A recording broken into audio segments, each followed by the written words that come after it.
Si on sait qu'un animal est sentient, qu'est-ce qui justifie de l'utiliser comme une ressource?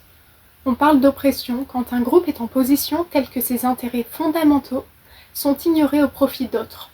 Actuellement, certaines catégories d'animaux subissent une oppression. Ces catégories sont directement issues du spécisme, c'est-à-dire du classement arbitraire des espèces, leur donnant plus ou moins de droits.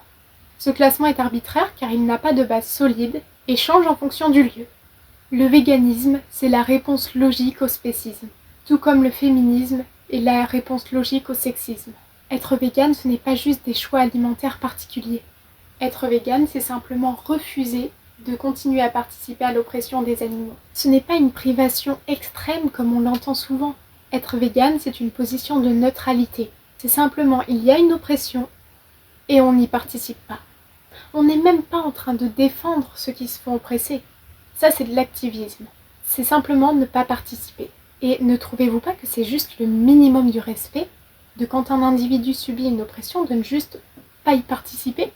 Le véganisme, c'est ne pas considérer les autres animaux comme des ressources. Et la conséquence, c'est qu'on ne va pas consommer de produits d'origine animale, on ne va pas consommer leur corps, on ne va pas consommer leurs sécrétions, on ne va pas s'habiller avec leur fourrure. En clair, on les laisse tranquilles.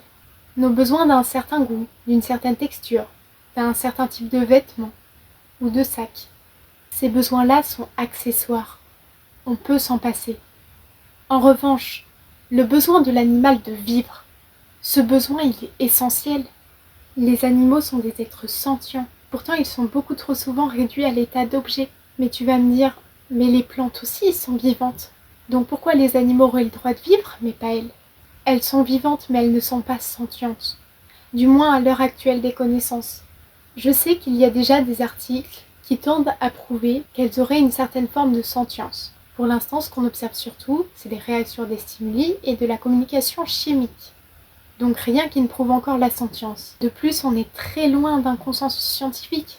Mais dans l'hypothèse où un jour, on arriverait à déterminer que les plantes sont bel et bien sentientes, le véganisme resterait la meilleure option. La majorité des rendements agricoles va à l'élevage. Donc en choisissant une alimentation végétale, tu épargnes des animaux et des plantes. Mais il y a des animaux qui meurent dans les champs. Oui. Et on en a conscience. On sait qu'on n'est pas parfait, on sait qu'il n'y aura jamais 0 mort. Mais ça ne veut pas dire qu'on ne peut pas limiter notre impact. Le fait qu'il y ait une souris qui meurt dans un champ ne justifie pas le fait d'aller massacrer des vaches. Mais le lion mange la gazelle. Oui, mais tu n'es pas un lion.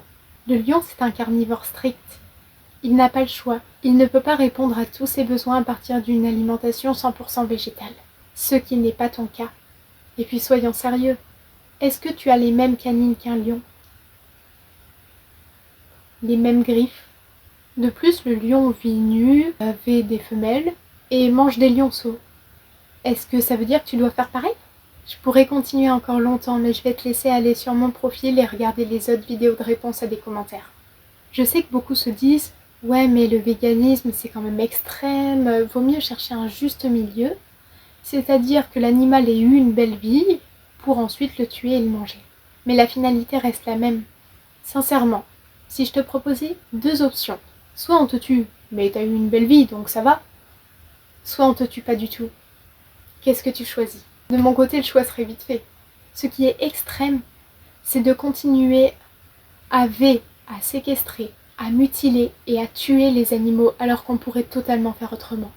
Maintenant, la question c'est combien d'animaux devraient encore mourir pour toi? Combien de vies es-tu encore prêt à faire souffrir et à anéantir?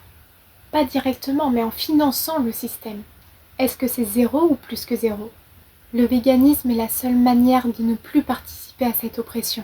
Si tu as des questions, n'hésite pas.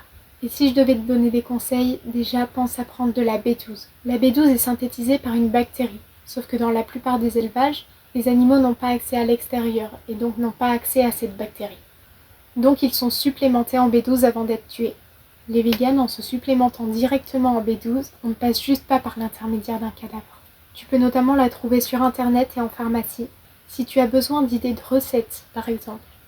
Il y a le site de L214, Vegan Pratique. Et si tu veux faire plus que ça et devenir activiste, je ne peux que t'encourager. Les animaux n'ont pas de voix pour se défendre. Mais toi si. Sur ce, je vous souhaite une excellente journée et puis, go vegan!